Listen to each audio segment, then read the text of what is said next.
Welcome to Twilight Tale, where history gently unfolds as you drift into rest. Tonight we embark on a journey through time, exploring the mind of one of the most legendary figures in history, Alexander the Great. But instead of the battles and conquests, we'll take a quiet detour diving into the philosophy that shaped his worldview and ultimately his empire. How did the teachings of great philosophers like Aristotle influence the young conqueror? Stay with us as we uncover how ancient wisdom guided the life of a king destined for greatness. So, settle in, breathe deeply, and let the whispers of history lull you to sleep. It is said that before words learned how to march in straight lines, before thoughts learned how to sharpen themselves into arguments and laws, the world spoke in rhythm. Not loudly, not urgently, but gently, the way wind moves through leaves or water listens to stone. Twilight settles slowly over the Macedonian hills. The sun does not vanish here. It lingers, pressing its final warmth into the soil as though reluctant to depart. Olive trees stand in quiet assembly, their leaves pale and narrow, catching the last breath of light. They whisper, not in language, but in memory. The sound is soft, repetitive, patient, like old teachers who have long abandoned the need to explain. Beneath one such tree, where roots break the surface of the earth and stones sleep half buried in dust, rests a lyre. It is small, unassuming. Its wood bears the marks of many hands, many evenings. The strings are thin and pale, stretched with care, trembling even before they are touched.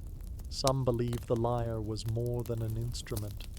Whispers tell us it was a mirror, a fragile echo of the unseen order holding the heavens in place. Nearby, a young Alexander listens. He does not yet wear history on his shoulders. He does not yet carry the weight of names that will one day stretch across continents. Here, he is only breath and attention, only silence leaning forward to hear itself more clearly. It is said he listened as if the land itself were speaking. The olive leaves stir again. The lyre's strings are brushed, not struck, not commanded, merely invited. A sound rises, delicate and brief, then folds back into the air that made it. Another follows, then another. The notes do not rush. They drift. They linger. They find their places between the spaces of thought. This is not a lesson. This is not instruction. This is listening. In forgotten corners of the ancient world, music was not entertainment. It was alignment. It was believed that each tone carried a number, and each number carried a soul. Long before philosophy learned to argue, sound taught the mind how to move. Some believe Pythagoras once stood beneath a night sky much like this and heard the heavens singing, not with voices, but with ratios, the distance between stars, the pace of wandering lights, the quiet agreement between motion and rest. To hear such harmony was to understand without words.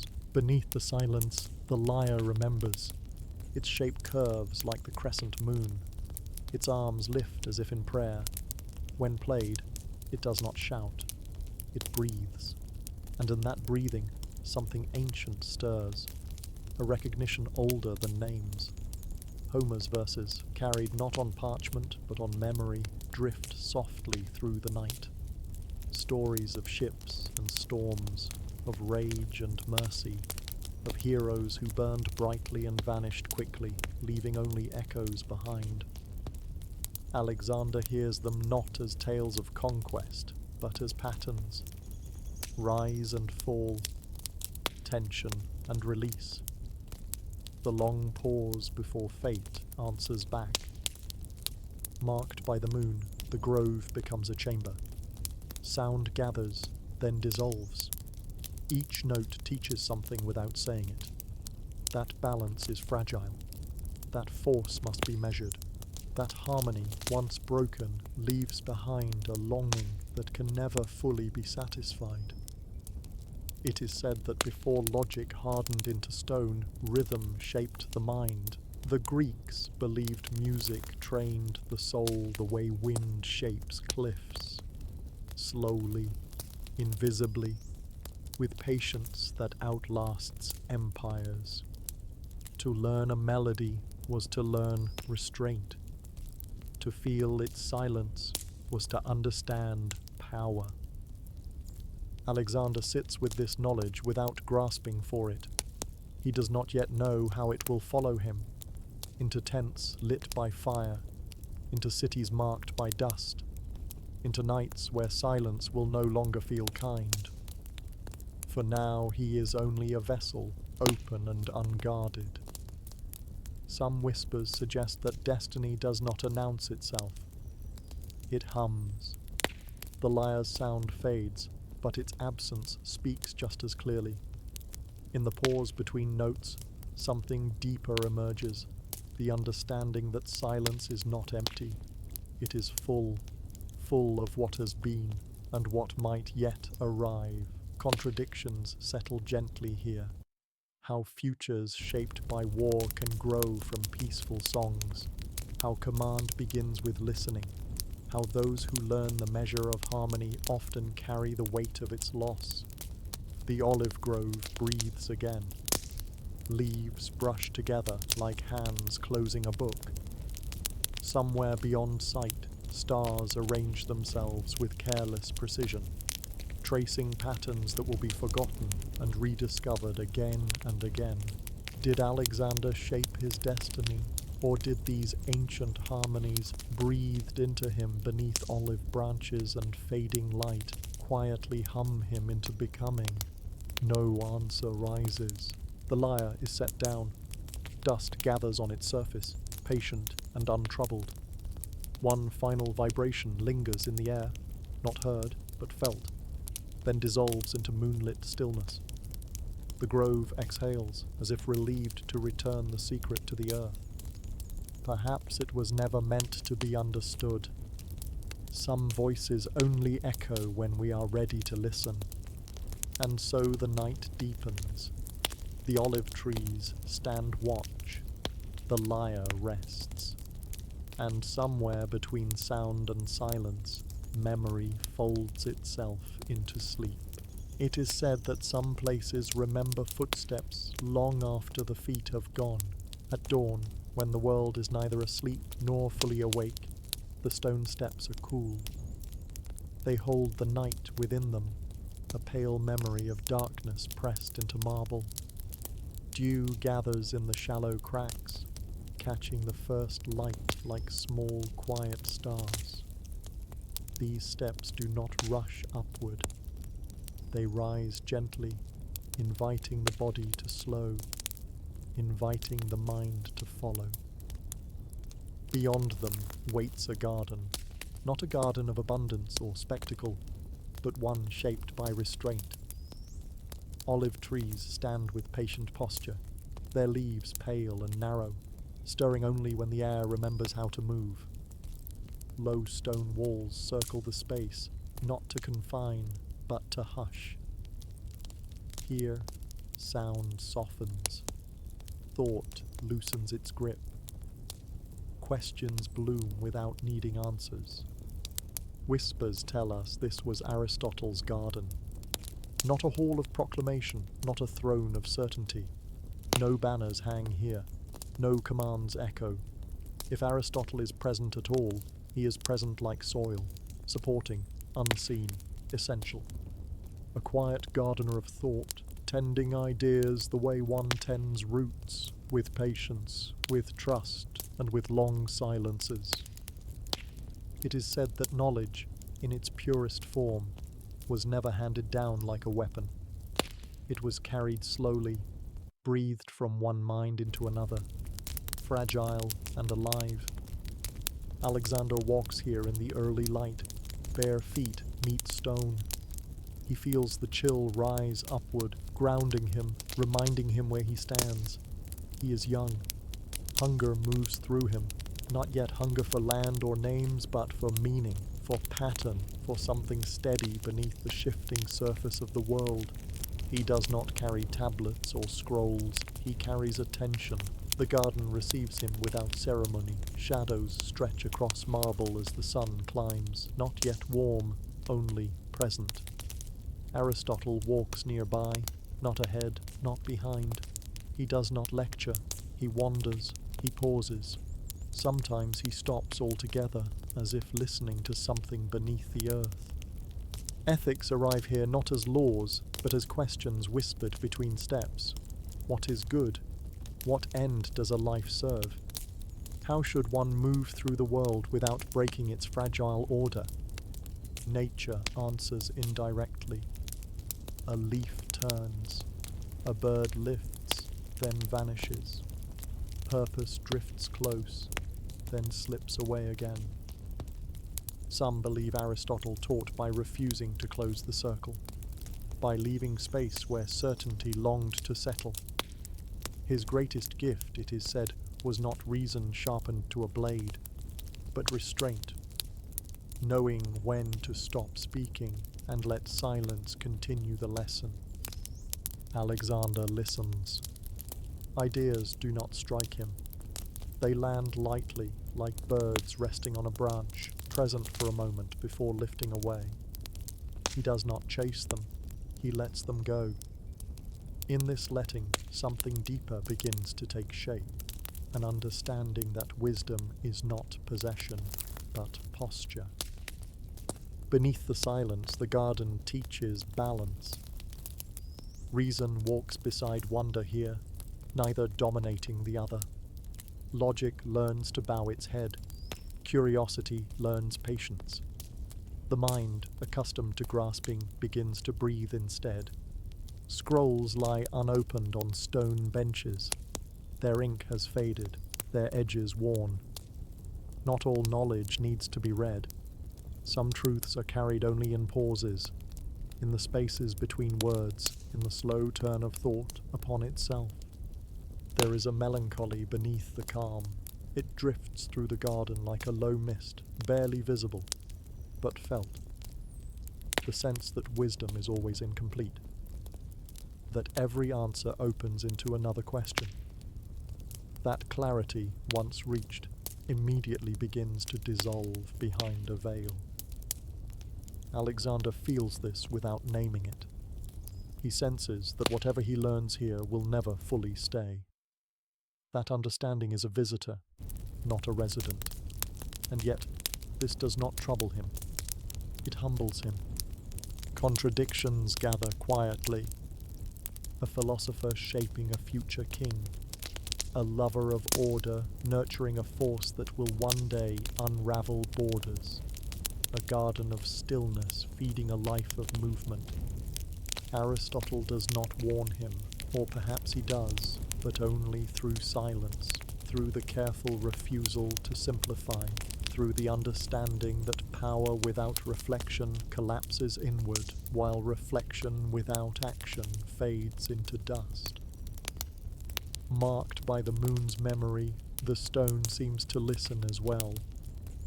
Footsteps echo briefly, then disappear. Nothing here insists on permanence. Some lessons are not meant to endure unchanged. As the sun rises higher, dew begins to fade from the steps. The garden brightens, but does not awaken fully. It remains inward, contemplative. Shadows shorten, questions linger. What was said here? What gestures passed between teacher and student? What glances carried meaning too fragile for words? History does not record these moments. No hand wrote down the pauses. No witness captured the silences heavy with understanding. They exist only as residue, felt rather than known. Perhaps that is where their power rests. Eventually, the wandering slows. Aristotle departs without ceremony, like one who knows the work continues even in absence. Alexander remains a moment longer. He looks at the empty bench, the unopened scroll, the path winding nowhere in particular. He feels fuller and yet more aware of what he does not know. The garden empties. Wind moves through leaves once more. A bird returns, then leaves again. Dew dries on stone. Footprints fade. The steps hold their cool, indifferent to names or futures. Questions remain unanswered and therefore alive. Where memory fades, the garden continues to breathe. Perhaps it was never meant to provide conclusions. Some wisdom only survives as echo. And in the quiet after learning, as the air settles and the light softens, the stone steps wait, ready for another morning, another question, another silence. It is said that night reveals what daylight conceals. In the quiet hours, when firelight replaces the sun and shadows soften their grip on the walls, a parchment map lies open upon a stone table. Its surface is pale and fragile, marked by careful lines and faded ink. The edges curl upward, tired, as if the map itself has traveled farther than it was meant to go. This is not a map of certainty. Its coastlines are drawn with confidence at first. Bays, capes, islands named and measured. But as the eye drifts outward, the lines begin to falter. They thin, they dissolve. Beyond them lies blankness, untouched parchment, breathing softly in the low light. Whispers tell us this was how the ancient Greeks saw the world, not as a finished shape, not as a possession, but as an unfinished question. Night unfolds gently as Alexander stands before the map. He does not read it the way one reads an answer. He traces it slowly with his eyes. His fingers hover just above the surface, careful not to disturb the fragile skin of the world it carries. Here is the familiar, and here, nothing. The unknown does not announce itself with terror. It waits quietly, beyond the last inked line. Some believed monsters lingered there. Others imagined gods breathing beneath distant waters. And some believed there was simply silence, vast, patient, and unmapped. Beneath the silence, the map listens. In forgotten corners of the earth, geography was once sacred. Mountains were bones of gods. Rivers were veins of memory. And at the center of all things stood Delphi, the navel of the world, where stone and breath met prophecy. It is said that from Delphi, the world unfolded outward in all directions, not measured by distance but by meaning. Oceans were not obstacles, but boundaries that breathed, expanding and contracting with the rhythm of the cosmos. To cross them was not merely to travel, but to risk transformation. Alexander knows this without being told. He feels it in the way the map refuses to finish itself. The blank spaces do not frighten him. They invite him. Some believe this was the quiet lesson hidden in Greek thought, that the unknown is not an enemy. It is a companion, a mirror, a reminder that knowledge once complete ceases to be alive. Stars are faintly visible through an opening above, scattered like unspoken questions across the sky. The Greeks once believed these lights were fixed into crystalline spheres, turning in perfect harmony. And yet even they admitted the heavens were only partially understood. The map reflects this humility. Its imagined lands drift at the edges, islands sketched from rumor, coastlines guessed by sailors who turned back before seeing the end. Names are written softly, as if the hand that penned them was unsure they belonged. Here, Alexander learns that curiosity need not rush toward conquest, that yearning can exist without hunger, that incompleteness can be a comfort. Emotion moves through him slowly. First curiosity, bright and restless, then wonder, deeper, steadier, and finally a quiet longing, not to possess what lies beyond the edge, but to stand at the edge itself and feel the vastness breathe back. The contradiction hums beneath the moment, how expansion begins not with ambition but with emptiness, how the desire to go farther is born from spaces left intentionally blank. Some voices claim that maps like this shaped Alexander more than any prophecy. That seeing the world as unfinished planted something gentle and dangerous in his mind. The belief that nothing is ever final. The ocean on the map curves away into nothing. No warning is written there, no command to stop, only absence. Perhaps this is why the unknown holds such power. It does not push, it waits. The torch flickers, shadows shift, dust settles along the parchment's creases, marking time's slow passage. The map does not change, but the one who looks upon it does. Alexander steps back. The moment does not ask to be prolonged. Some understandings arrive only once and leave no echo. Carefully he folds the map. Each crease hides a coastline. Each fold gathers uncertainty into darkness. The world disappears not in flames, but in quiet order. When the parchment is closed, it reveals nothing of what it holds. Darkness reclaims the table. The torch dims. The chamber breathes. Where memory fades, the unknown remains intact. Perhaps it was never meant to be found. Some edges are not destinations, they are invitations.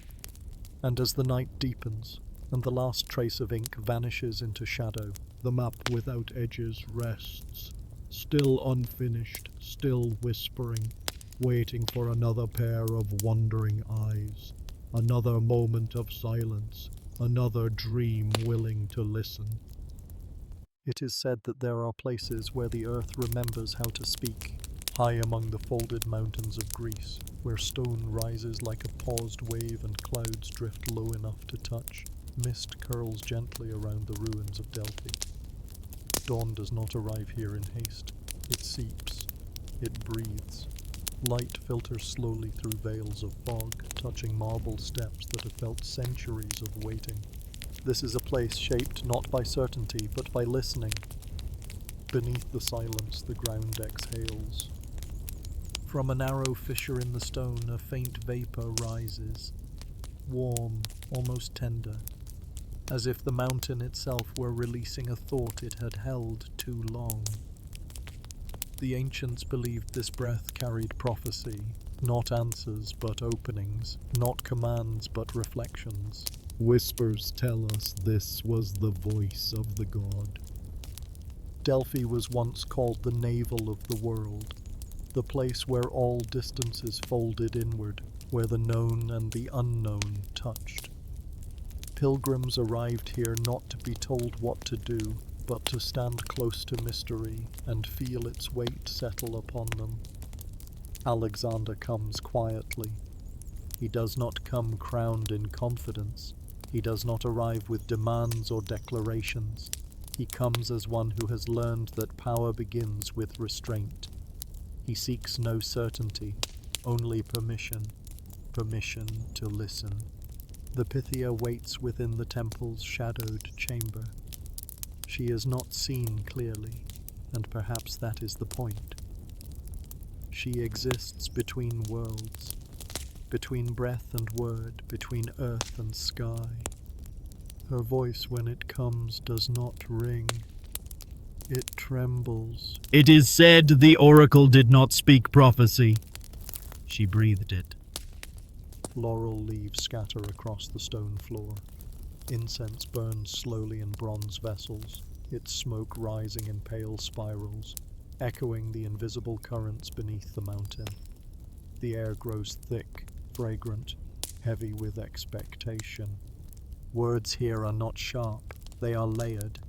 When the oracle exhales, sound emerges, broken, winding, unfinished. Meaning does not arrive whole. It must be gathered, interpreted, endured. Some believe this ambiguity was sacred by design. That clarity would have diminished the power of prophecy, that the divine refuses to be reduced to instruction. Alexander listens. He does not hear a future laid out before him like a road. He hears an echo of longing, of fear, of something restless within himself.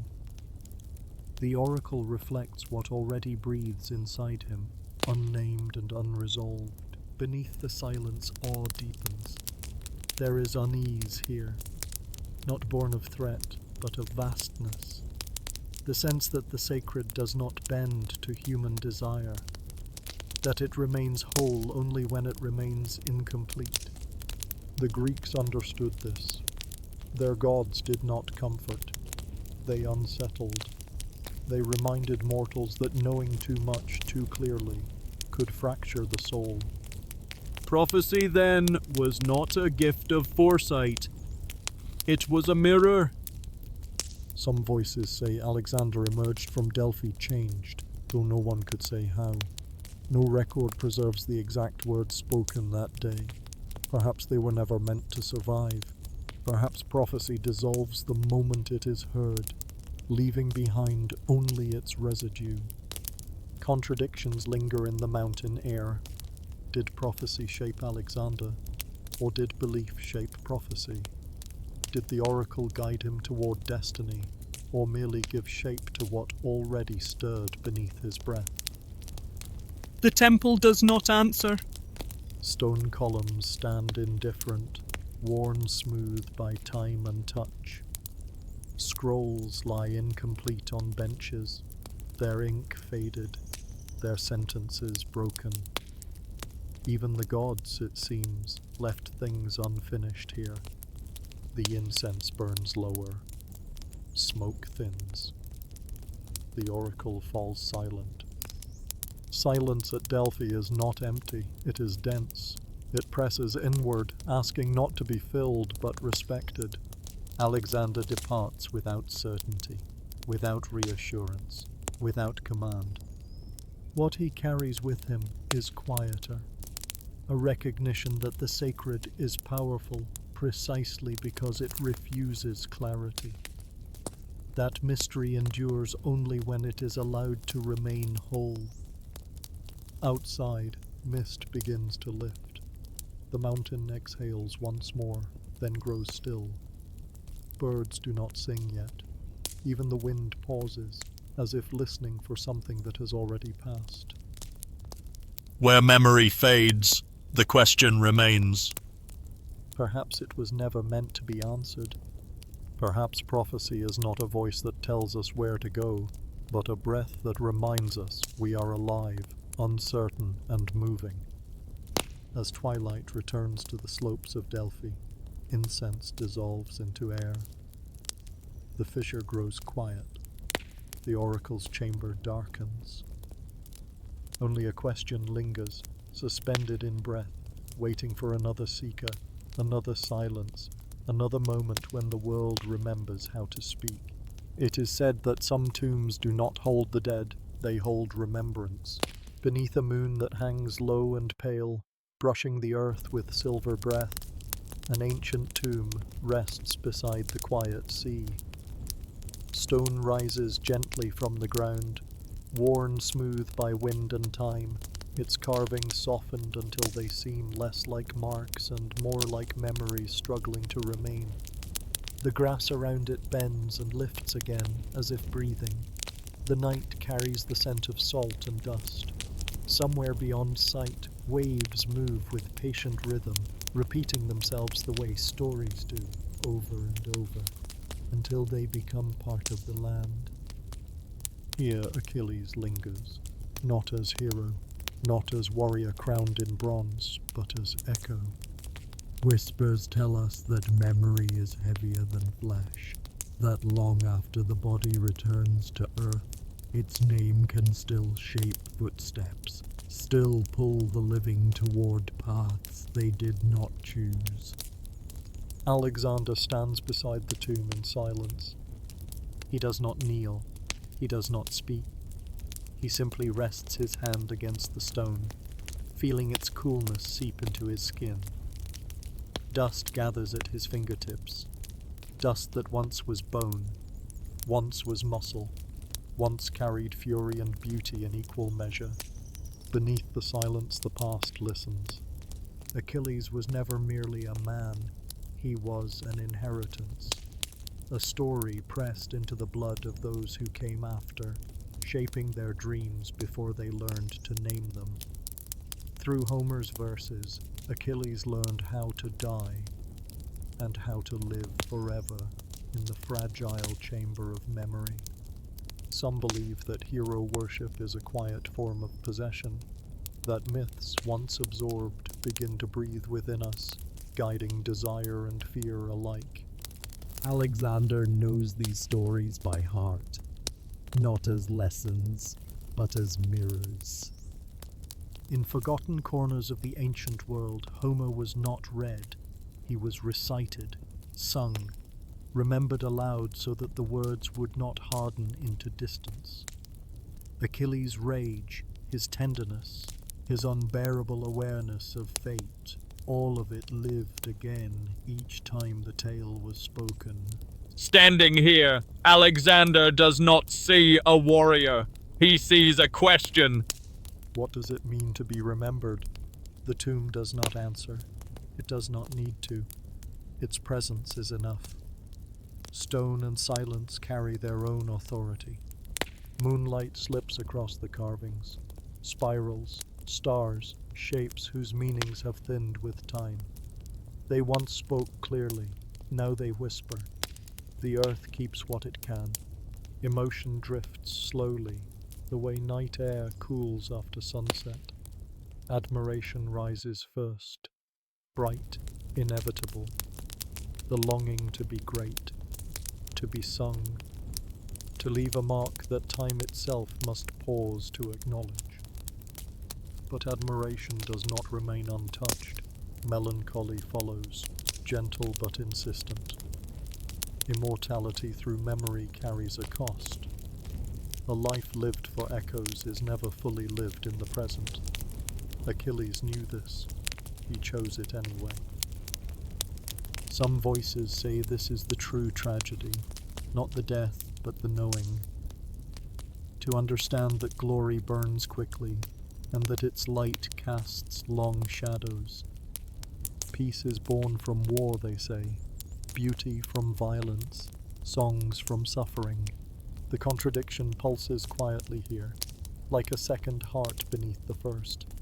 Alexander feels it settle within him. Not as command, but as weight. The awareness that the path of heroes is narrow and lined with bones. That to be remembered is to accept being misunderstood, reduced, repeated. The sea breathes again.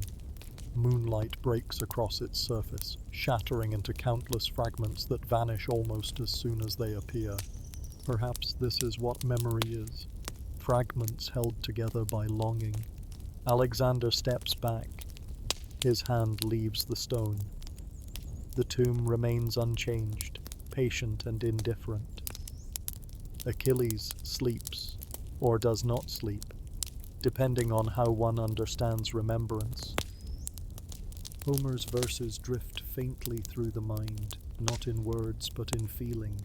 Honor, rage, love, loss, all bound together, inseparable. The tomb remembers not because it chooses to, but because others do. And as long as they do, Achilles will never fully rest. Grass moves, dust settles. The moon climbs higher, marking the night's slow passage. Where memory fades, the story thins, but it does not vanish. Perhaps it was never meant to.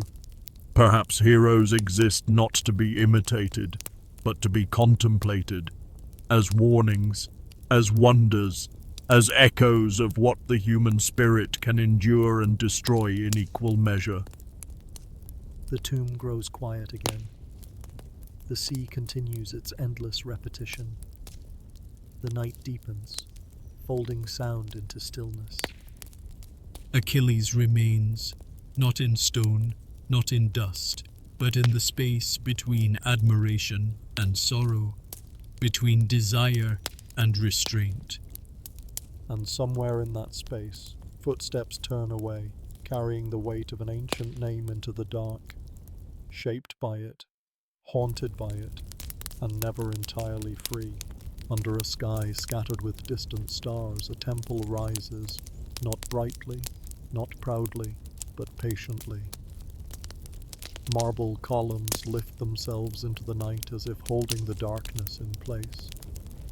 Their surfaces are worn smooth by centuries of weather and waiting, their edges softened until sharpness has given way to quiet strength. This is not a temple of voices. No hymns echo here. No proclamations shatter the air. Instead, there is restraint, deliberate, reverent, complete. Silence does not merely exist within these walls, it rules. Beneath the silence, stone listens. Alexander approaches without announcement. His steps slow as he nears the threshold, not out of instruction, but instinct. Something in the air asks for less sound, less certainty, less self. In forgotten corners of ancient Greece, silence was not absence, it was presence refined. Sacred spaces were shaped not only by what was spoken, but by what was withheld. Words, once released, could not be returned. Silence, however, could be held like breath, steady, alive, powerful. The temple receives him without resistance. Inside, the marble floor reflects faint starlight filtering through the open roof. Shadows stretch and fold between columns, forming corridors of darkness that seem to lead inward rather than forward. Here, the gods do not demand.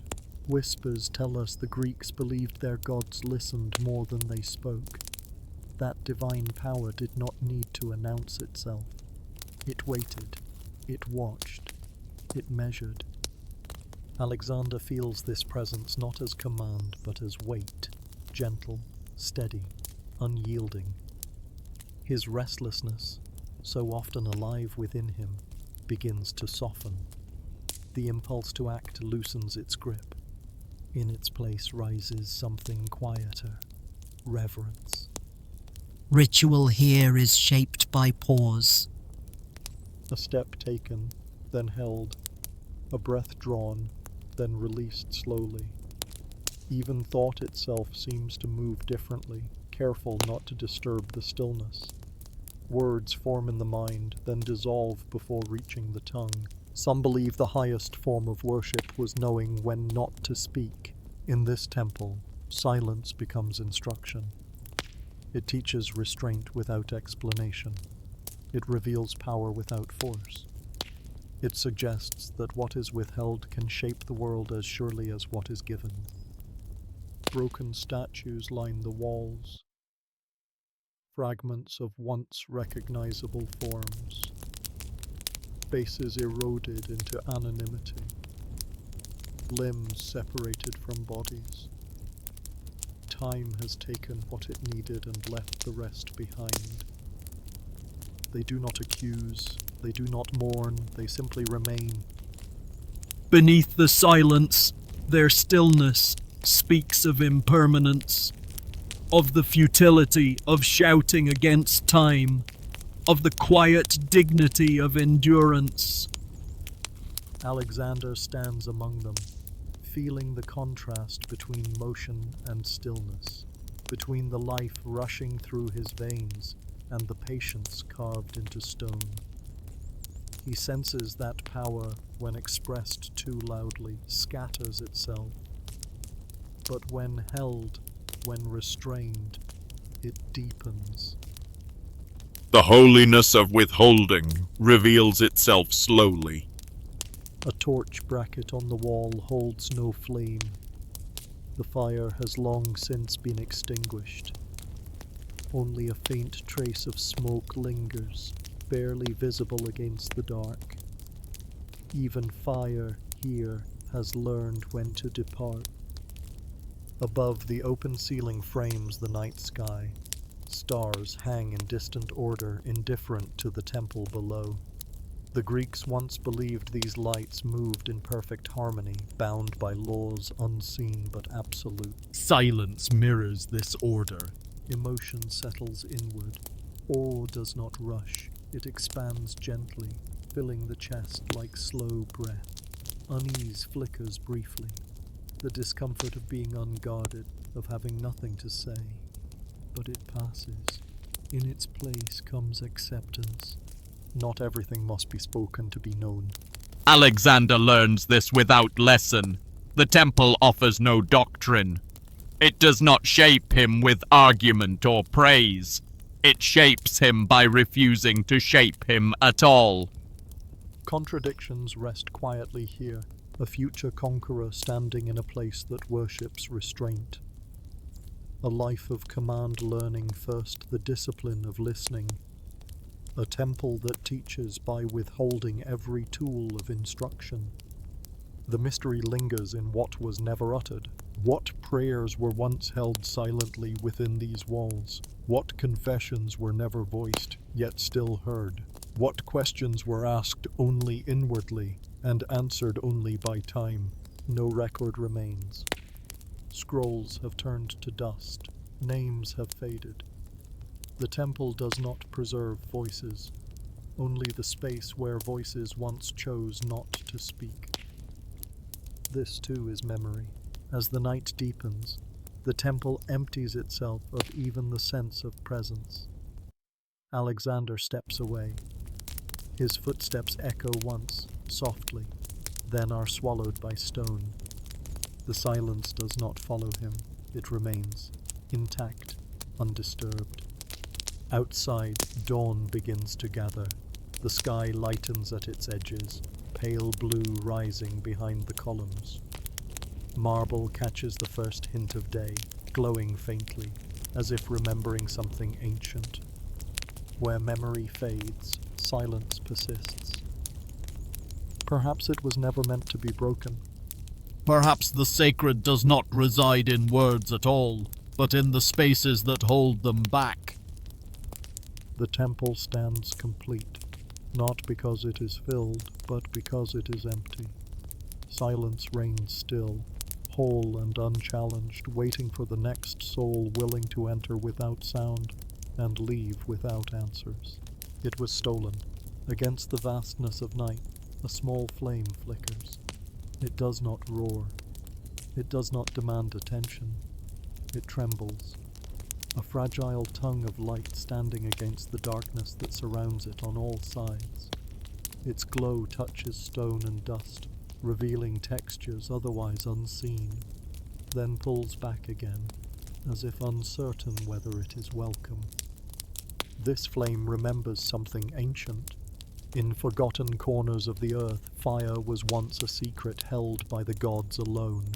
Warmth belonged to the heavens. Light was not yet a human possession. The night ruled completely, and the cold shaped every breath. Whispers tell us it was Prometheus who crossed the boundary. He did not conquer, he did not ask. He carried fire away in silence, hidden within a hollow reed, a vessel unworthy of such power. In that moment, knowledge changed hands, and the world shifted, though it would take centuries to feel the full weight of it. Alexander hears this story beneath the open sky.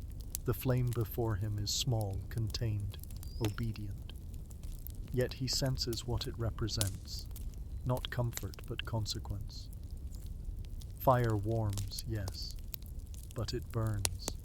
It reveals. It transforms what it touches, often beyond recognition. Beneath the silence, the myth breathes. Prometheus did not give humanity a tool. He gave them a burden. With fire came choice. With light came shadow. With knowledge came isolation. The loneliness of seeing what others cannot yet bear to see. Some believe this is why Prometheus was punished, bound to stone, exposed beneath the endless sky. His body became the price of illumination. Each day, pain returned. Each night, it receded. An eternal rhythm, suffering tied to renewal, wisdom bound to endurance. The Greeks understood this contradiction deeply. They did not imagine knowledge as pure gift. It was dangerous, sacred, veiled. To know too much was to risk separation from innocence, from simplicity, from rest. Alexander listens without interrupting the story. He does not recoil from it, nor does he rush toward its promise. Wonder moves through him first, the awe of light born in darkness, of warmth carried into the cold, but slowly something darker follows. Caution! The flame dances, throwing shadows that stretch and collapse across stone. Fire does not remain still. It refuses containment, even when bound. It seeks upward, outward, always reaching for more air, more fuel. Wisdom behaves the same way. Once ignited, it does not rest. It demands expansion. It consumes certainty and leaves behind questions, charred and smoking. Alexander understands this without needing words. He senses that to carry fire is to accept responsibility for what it may destroy.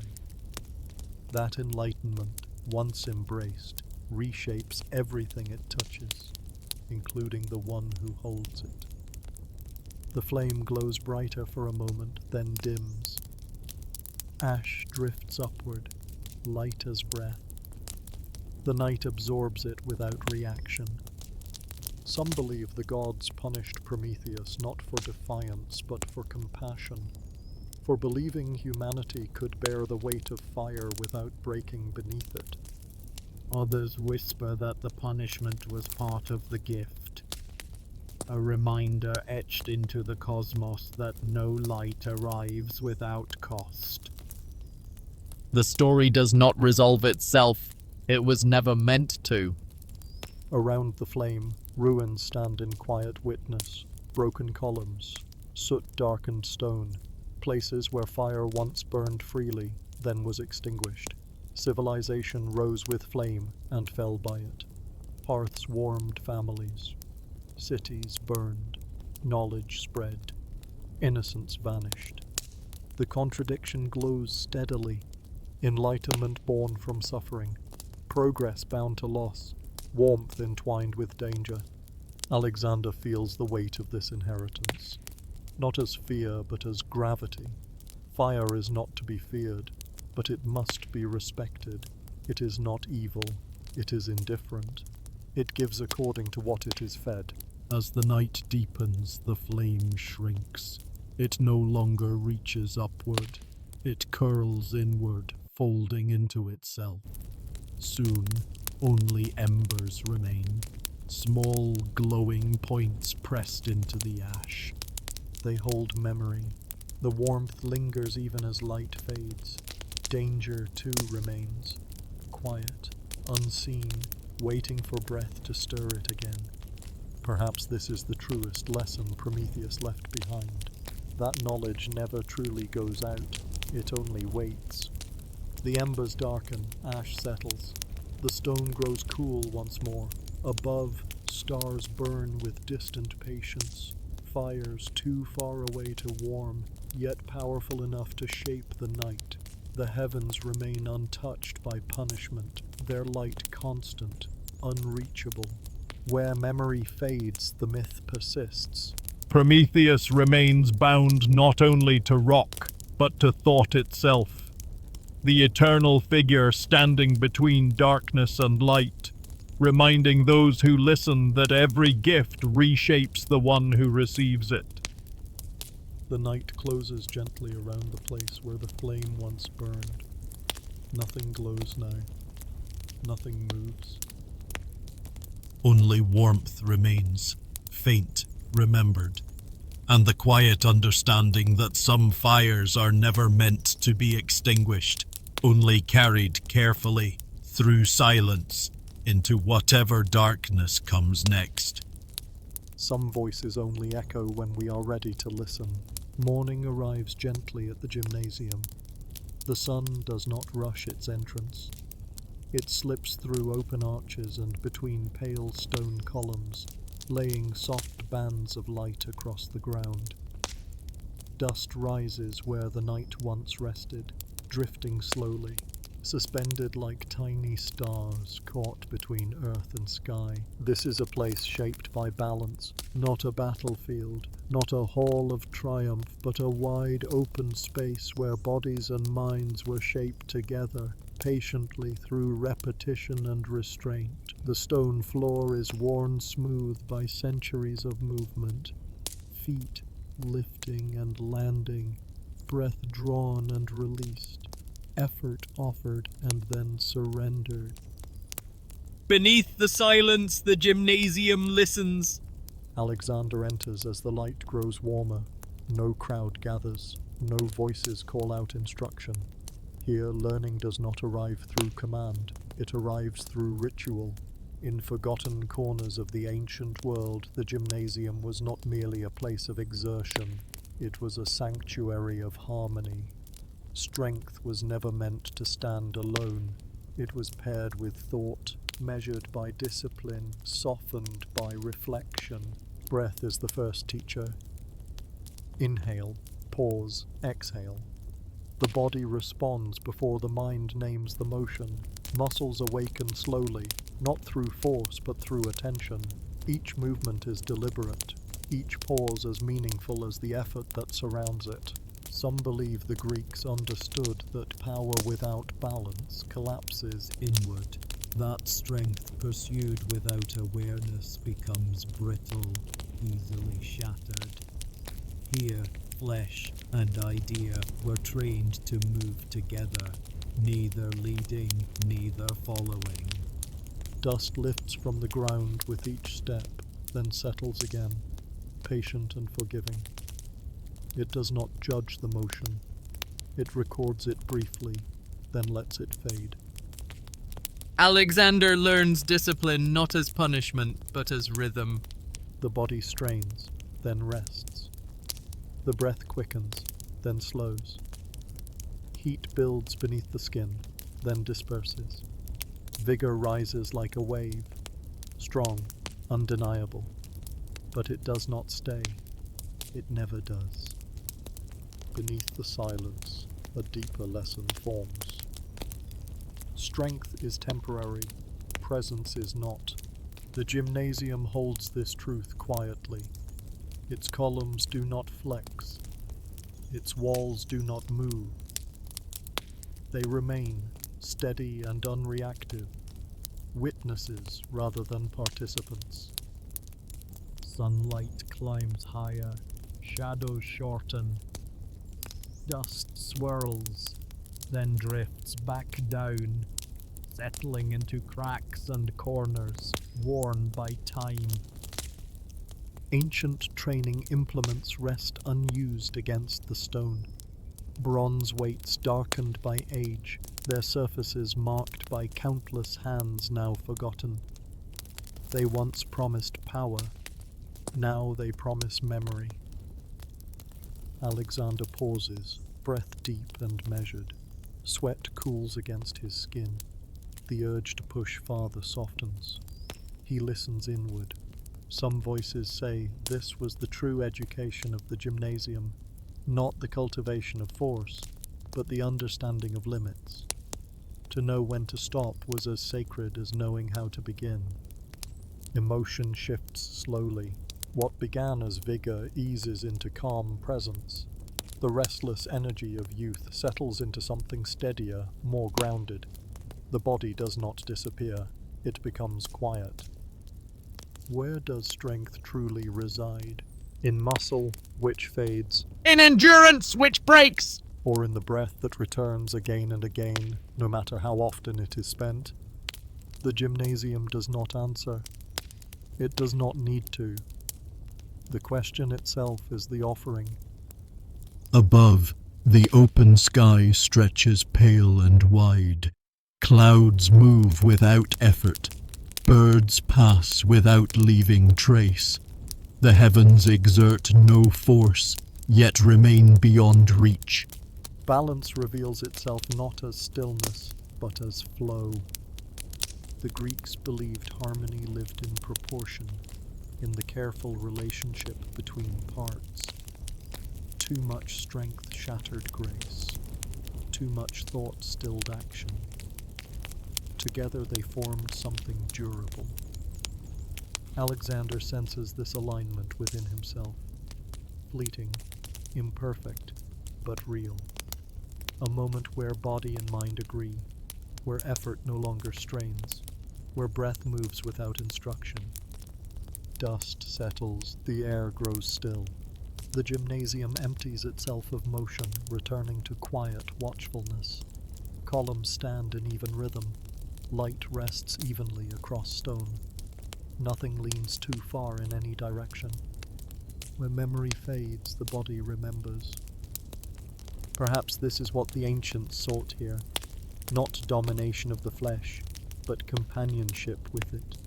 Not conquest, but balance. The morning advances. Heat begins to gather, but gently. The day will continue elsewhere. The world will demand movement again. For now, the gymnasium holds its silence. Dust lies undisturbed. Breath slows. Balance is restored. Not permanently, not perfectly, but enough. Perhaps it was never meant to last. Some voices only echo when we are ready to listen. And in this quiet space where effort dissolves into stillness, strength rests, unseen, unclaimed, waiting patiently to be asked again. On nights when the moon hangs high and unbroken, Macedon rests beneath a silver hush. The light does not fall sharply here, it settles. It spreads gently across hills and valleys, touching stone, soil, and river alike, as if blessing them with remembrance. The land glows softly, neither awake nor asleep. Beneath the silence, the earth listens. Paths wind quietly through fields where grass bends under night air. Stones lie half buried, their edges worn smooth by centuries of passing feet. Nothing announces itself. Nothing demands attention. And yet, everything speaks. This is homeland, not defined by walls or borders, but by familiarity, by the way the ground meets the step, by the way the horizon curves with a known patience. Macedon does not instruct, it shapes. Alexander stands beneath the moon and feels this shaping take place. He does not think of the land as territory, he feels it as inheritance. The soil carries stories older than memory, pressed into its layers like breath held for too long. Each rise and hollow, each river bend, has been named and renamed, until the names themselves dissolve into presence. In forgotten corners of the earth, landscape was once scripture. Rivers were gods, not because they ruled, but because they endured. They cut their paths slowly, never hurried, never lost. Hills were ancestors, watching without judgment, offering neither permission nor refusal. Alexander absorbs these truths without effort. They move into him the way moonlight moves across stone, silently, completely. The river nearby reflects the sky in broken fragments. Stars tremble on its surface, then scatter with each subtle current. It is said that to look into water at night is to see both what is above and what is beneath. The Greeks believed this balance was sacred. Beneath the silence, myth and memory fold into one another. Stories of gods walking these valleys, of spirits dwelling in springs and groves, linger without form. They are not told, they are felt. Emotion gathers slowly. The longing arrives first, warm, grounding, undeniable. The sense of being held by something larger than the self, of knowing where one stands without needing to look. But belonging does not remain alone. Longing follows. It rises gently, almost apologetically. The awareness that roots do more than anchor, they pull. They tug at the heart even as they steady the feet. To belong somewhere is to risk being drawn away from it. The contradiction whispers softly in the night. Home gives strength and demands departure. Alexander feels this tension settle within him. The hills that comfort also call him onward. The rivers that soothe also flow away, never returning to their source. Marked by the moon, the land reveals its dual nature. It is shelter and summons, memory and invitation. The night deepens. Crickets begin their low chorus, measured and unhurried. The wind moves through grass and olive leaves, carrying the faint scent of earth. Somewhere stones shift as they cool, releasing heat held since day. Nothing here is permanent, yet nothing feels lost. The moon begins its slow descent. Light thins, shadows deepen. The silver wash fades into blue and then into grey. Hills that once stood clear soften into silhouettes.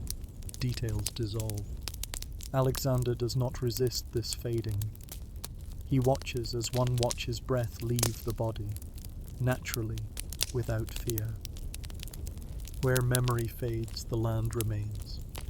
The moon slips lower still, touching the horizon Briefly, as if in farewell. Then it disappears, leaving Macedon to darkness once more. Stars brighten in response, scattered and distant, unconcerned with border or name. Home does not vanish with the light, it settles inward. Perhaps this is how homeland truly survives, not as place, but as echo, carried quietly, shaping choices long after the ground itself is left behind. The land rests now, unobserved. Hills stand without witness. Rivers continue their endless motion. Stones keep their counsel. Alexander turns away, though the movement is internal rather than physical. The leaving begins not with footsteps, but with acceptance. Some voices say we never truly leave the places that made us. They remain beneath the silence, shaping breath, shaping thought, shaping the longings we cannot fully explain. The night grows complete, the moon is gone. Dawn waits elsewhere. Macedon sleeps, not forgotten, not diminished, simply held within memory, where it will continue to whisper whenever the mind grows quiet enough to listen. Perhaps it was never meant to be left behind. Perhaps home is not a destination at all, but a presence that follows, softly, patiently, through every darkness yet to come. Before banners are raised, before names are carved into stone, before the earth learns the weight of a single human will, there is a night, a quiet one, a night that asks nothing and explains even less. In forgotten corners of the earth, where memory fades into dust and the wind speaks in older tongues, this night still lingers. A candle burns low. The air is heavy with silence. Somewhere between breath and forgetting, a dream begins to stir. Alexander sleeps, not the conqueror of maps or empires, but the boy, the one whose future has not yet learned its own name. His sleep is deep but not empty. It is filled with drifting symbols, unmoored and unhurried. There is no story here, no beginning or end, only fragments. A gate without walls, a river without motion. Stars that rearrange themselves like thoughts that refuse to settle. Whispers tell us that dreams are sacred messengers, neither true nor false. Neither command nor warning. They do not arrive to instruct, they arrive to prepare. Beneath the silence of sleep, the mind loosens its grip on time. The world becomes soft around the edges. Meaning dissolves, and in its place, something older breathes. Some believe that on this night, the gods themselves grow quiet, not absent but listening, waiting to see what the dreamer will carry forward and what he will release. The dream does not speak in words, instead it shows. A vast threshold appears, stone worn smooth by centuries that have not yet happened. No doors guard it, no sentries stand watch. Only a feeling lingers there, that once crossed, nothing returns unchanged. The air hums, as if remembering something forgotten. Stars drift downward, settling into patterns that feel familiar without being known. They mark nothing, promise nothing, yet they feel important, as if the universe itself is breathing slowly, guiding the dreamer's gaze without direction. Alexander does not walk toward the threshold. He does not need to. In dreams, distance is an illusion, and becoming is effortless. Some believe this is how destiny first introduces itself, not as command, but as invitation. A river appears next. Its surface is glass smooth, reflecting neither sky nor shore. It does not rush. It does not block the way. It simply exists, patient and undecided. This is the crossing that waits in all lives, the moment before motion, the pause before choice, learns it has already been made. Yet in the dream, there is no fear. Anticipation softens, like breath slowing before sleep deepens further. The need to understand dissolves. The future, heavy with consequence, loosens its grip. Alexander drifts. Scrolls unfurl in the air, but they are blank. Or perhaps written in a language older than speech. Spirals replace letters. Dust replaces ink. Knowledge without instruction. Truth without certainty. Where memory fades, symbols remain. Some believe that this is the mercy of dreams.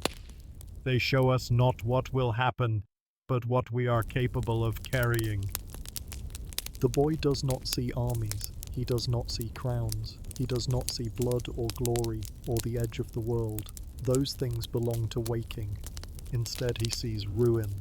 Temples already broken, cities already swallowed by silence, statues with faces worn away by time, a future that remembers itself as myth.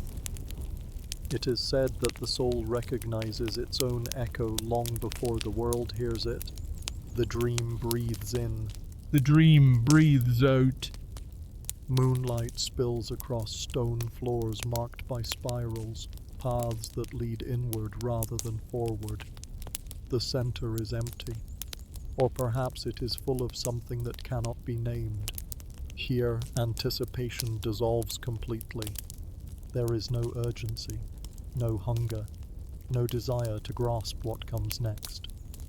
The dreamer surrenders not because he must, but because resistance feels unnecessary.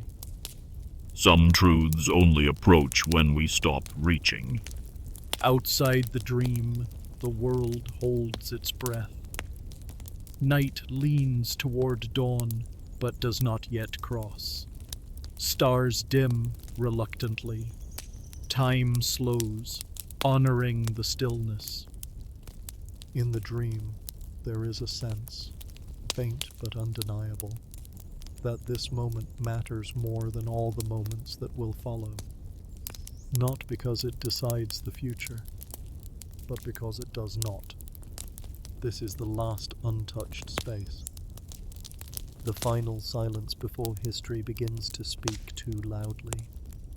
Whispers tell us that once the crossing is made, once the dream gives way to waking, the world will never again be this quiet.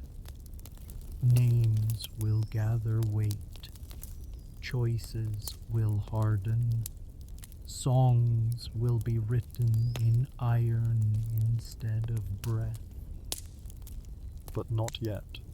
The dream does not end, it simply loosens, like mist lifting without vanishing.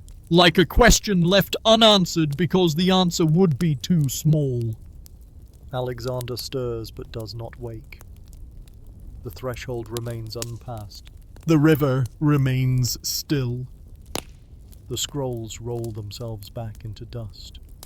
Before dawn, the dream retreats, not finished, not forgotten. Perhaps it was never meant to be completed. Some voices only echo when we are ready to listen. Some crossings begin long before the feet move, and some dreams are not visions of what will be, but gentle reminders of what was still possible. The night exhales. Silence holds everything yet to come.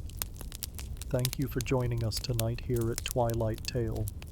If this story helped you drift into sleep or sparked a spark of curiosity, don't forget to like and subscribe so we can continue exploring the calm side of history together. Until next time, let the gentle tides of history carry you to rest. Sweet dreams.